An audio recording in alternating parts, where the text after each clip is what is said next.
갖은 노력을 통해 대윤 일당을 전부 제거하고 마침내 무소불위의 권력을 휘두르게 된 문정왕후.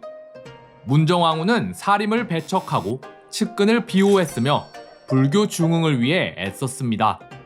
하지만 명종이 성인이 되자 순순히 권력을 넘겨주고 조용히 여생을 마무리했는데요. 그러나 아직 조정에는 문정왕후의 손길이 남아 있었으니 바로 그녀의 동생 윤원영이 최고 실세로 자리하고 있었죠.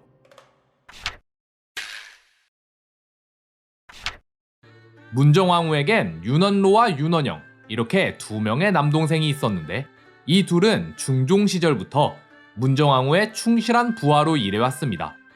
이때까지만 해도 소윤의 행동대장은 동생 윤원영이 아니라 형 윤원로였는데요. 중종 말년 윤원로는 세자 인종이 경원대군을 박대한다는 소문과 함께 세자가 병약해 아이를 낳지 못하니 세자를 경원대군으로 바꿔야 한다는 소문을 퍼뜨려 대윤과 소윤의 갈등을 더욱 심화시킵니다. 그리고 인종이 위독할 땐 혹시라도 대윤이 무리수를 둘까봐 밤낮으로 경원대군을 보호했는데요. 이렇듯 윤원로는 소윤의 행동대장으로서 과격한 면모를 보여줬기에 대윤의 제거 대상 1호가 될 수밖에 없었죠. 따라서 명종이 막 즉위하자마자 대윤 측은 곧장 윤원로를 탄핵하는데요. 문정왕후가 섣불리 움직이지 못하도록 선공을 날린 거였죠. 그러자 문정왕후는 이보 전진을 위해 일보 후퇴한다는 생각으로 순순히 윤원로를 유배 보냅니다. 그러곤 대윤이 방심한 사이 역으로 을사사화를 일으켜 대윤에게 제대로 한 방을 먹이게 되죠. 을사사화가 성공적으로 끝나자 문정왕후는 윤원로를 다시 조정으로 불러들입니다. 하지만 돌아온 윤원로는 문정왕후에게 고마워하기는커녕 오히려 불만을 가득 품게 되는데요. 왜냐면 공신 목록에 자기 이름이 빠져 있었거든요. 근데 이게 윤원로 입장에서는 또 억울할 만도 한 게 그는 유배를 가기 전까지만 해도 소윤의 최고 실세였으며 대윤의 기습을 온몸으로 맞으며 총알바지까지 해줬습니다. 그런데 막상 돌아와 보니 잔치에 끼워주지도 않고 따돌림을 당하는 형국이니 그의 입장에서는 억울할 수밖에요.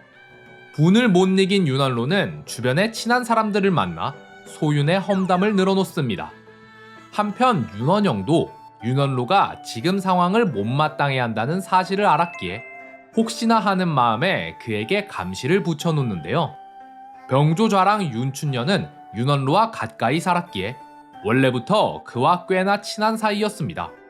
따라서 윤원로는 윤춘년을 만나서 윤원영, 이기, 정순붕 등 소윤의 핵심 세력의 뒷담을 까는데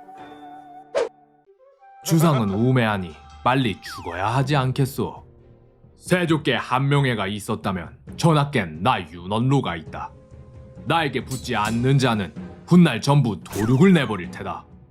내가 하는 말은 전부 대비마마의 뜻과 일치하니 명령대로 잘 따르기나 하시오. 을사년의 참화는 전부 소윤의 계략이었으니 죄인은 다시 등용돼야 하며 공신은 마땅히 죄를 받아야 하오. 대왕 대비는 이미 나이도 지극하시고 복을 누린 지도 오래되셨으니 어찌 더 오래 사실 수 있겠는가. 그런데 눈치 빠른 윤춘년은 힘이 윤원영 쪽으로 기우는 걸 알아채고는 재빨리 배를 갈아타 버립니다.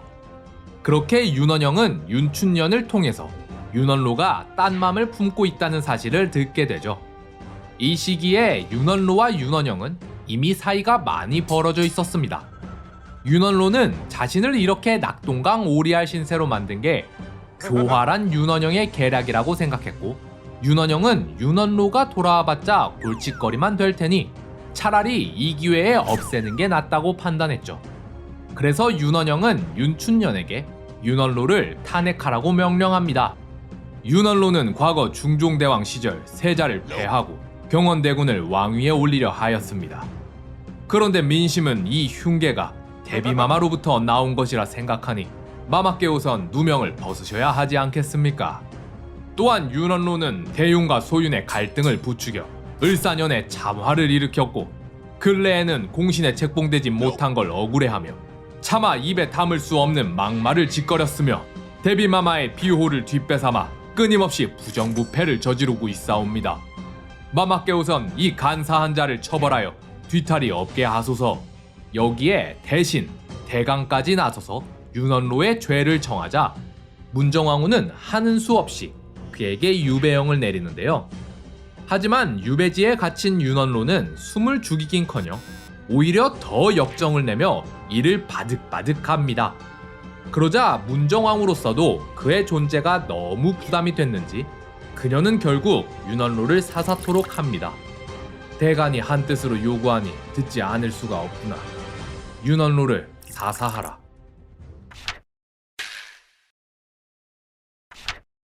그렇게 윤원로가 죽자 윤원영은 문정왕후의 하나뿐인 동생으로서 승리의 보상을 혼자 독식하게 됩니다. 명종이 왕위에 오르고 문정왕후가 죽을 때까지 거의 20년간 윤원영은 끊임없이 재물을 축적했는데요.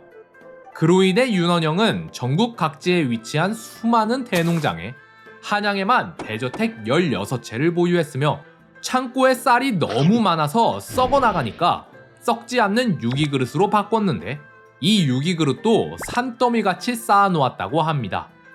그리고 윤원영에게는 그 유명한 악녀 정난정이 함께했죠. 정난정의 아버지는 종 이품의 벼슬까지 지낸 자이고 어머니는 관노비였습니다. 윤원영을 만나기 전까지 기생이었다는 말도 있지만 이건 확실치 않아 보이고요. 아마도 그녀의 어머니가 기생이었을 것 같은데요.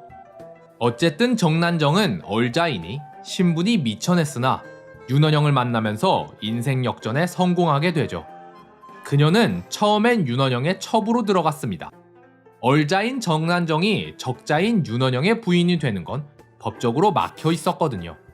그런데 윤원영이 워낙 정난정을 총애한지라 그는 문정왕후에게 부탁해 정실 부인과 이혼을 하고 정난정을 아내로 맞습니다.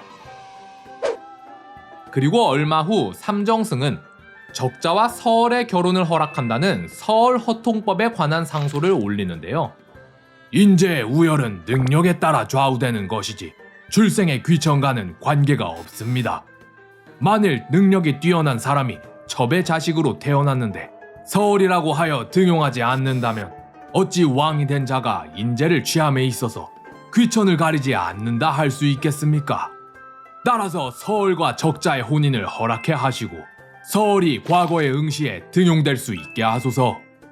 유교 국가인 조선에서 신분에 관계없이 능력 있는 자를 등용한다는 이러한 파격적인 발상이 희대의 악녀 정난정과 희대의 권신 윤원영으로부터 나왔다니 아이러니하죠. 사관은 이 얘기를 적으며 음흉한 자들이 말도 안 되는 논의를 통과시켰고 재상들 또한 이러한 악법에 찬동했으니 이러한 자를 어디다 쓰겠냐며 통탄을 하는데요. 어쨌든 그렇게 관비의 딸로 태어난 얼자 정난정은 단숨에 신분을 뛰어넘어 정일품 정경부인이 됩니다. 자, 그런데 이렇게 정난정이 윤원영의 본처 자리를 꿰찼으니 전처는 어떻게 됐을까요? 어째서인지 전처는 이혼을 한 뒤에도 윤원영의 집에서 살았던 것 같습니다. 그런데 이제 집안의 안주인이 된 정난정은 그녀에게 며칠 동안 먹을 걸 아무것도 주지 않았는데요.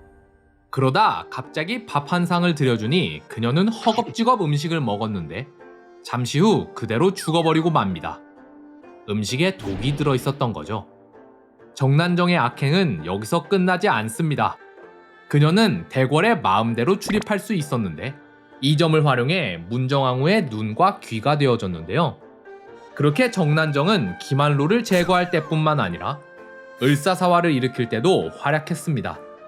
유님이 명종이 아닌 자기 조카 봉성군을 왕위에 올리려 했다는 모함을 처음 문정왕후에게 알려준 자가 바로 정난정이었거든요.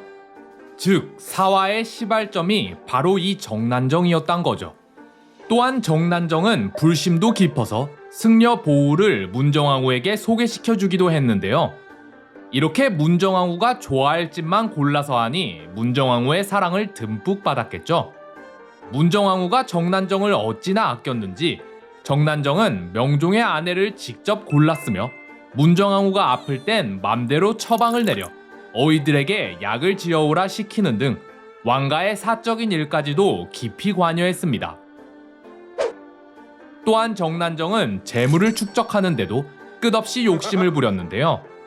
그녀는 전국의 상권을 장악해 특정 상품의 판매를 독점하여 막대한 이익을 얻었으며 시전 상인들을 협박해 강제로 돈을 뜯어내고 매간매직을 통해 뇌물을 축적했을 뿐만 아니라 남의 땅과 노비를 마구 빼앗아 어마어마한 재산을 쓸어 담습니다.